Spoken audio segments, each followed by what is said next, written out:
రైట్గా నంద్యాల జిల్లాలో వైఎస్ఆర్సీపీకి గట్టి ఎదురు దెబ్బ తగిలింది. గోస్పాడు మండలం యాలూరుకు చెందిన కైపా శివరామిరెడ్డి, తిమ్మారెడ్డి, జనార్దన్ రెడ్డిలతో పాటు సుమారు 150 మంది నాయకులు, కార్యకర్తలు ఆ పార్టీని వీడి టీడీపీలో చేరారు. మంత్రి ఎన్ఎండి ఫరూక్ సమక్షంలో పసుపు కండువా కప్పుకున్నారు. గ్రామ అభివృద్ధి, రహదారి నిర్మాణం, సాగు, తాగునీటి సౌకర్యాల కల్పన కోసమే తాము అధికార పార్టీలో చేరినట్లు వారు స్పష్టం చేశారు. యాలూరు అభివృద్ధికి ప్రభుత్వం పూర్తి సహకారం అందిస్తుందని మంత్రి ఫరూక్ వారికి హామీ ఇచ్చారు. ఎలాంటి పదవులు లేదా వ్యక్తిగత ప్రయోజనాల కోసం కాకుండా ప్రజల అభివృద్ధి లక్ష్యంగా తెలుగుదేశం పార్టీలో చేరారని మంత్రి ఫరూక్ వెల్లడించారు. ఈ పరిణామం నంద్యాల జిల్లా రాజకీయాలను మరింత ఆసక్తికరంగా మార్చింది.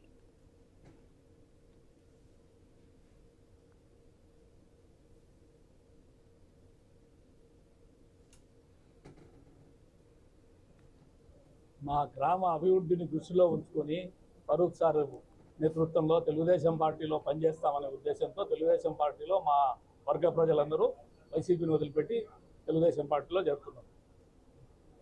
ఫరూక్ గారి దగ్గర నుంచి మేము సహాయ సహకారాలు అందించాలని కోరుతున్నాం. ఈ సందర్భంగా మెయిన్గా మాకు సిరివెల్ల యాలూరు రోడ్డు, గోస్పాడు నుంచి సిరివెల్ల వరకు రోడ్డు చాలా దీనస్థితిలో ఉంది.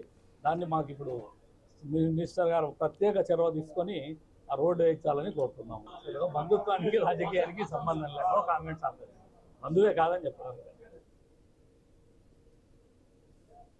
వీరి నాయకత్వంలో అందరూ కలిసి, శ్రేయభిలాషులందరూ కలిసి ఈరోజు తెలుగుదేశం పార్టీలో చేరడం జరిగింది. వాళ్ళు చేర్పించుకున్నాం కూడా. గతంలో చెప్తాం, అది చేస్తామంటే మంచిది, పార్టీ స్ట్రెంత్ కావాలా, పార్టీ అభివృద్ధి కావాలా. కాబట్టి వాళ్ళందరూ కూడా తెలుగుదేశం పార్టీలో ఏకాపంతో మనకు వస్తున్నారు. కాబట్టి ఈరోజు నేను కానీ, తులసిరెడ్డి గారు కానీ, మార్కెట్ చైర్మన్ గారి సంవత్సరంలో వాళ్ళు తెలుగుదేశం పార్టీ చేరడం, వాళ్ళు ఏం అడగలేదు, మాకు ఏ కార్యక్రమం కూడా అడగలేదు.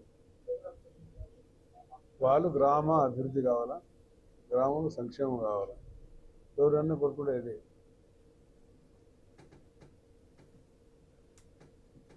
అంబేద్కర్ కోనసీమ జిల్లా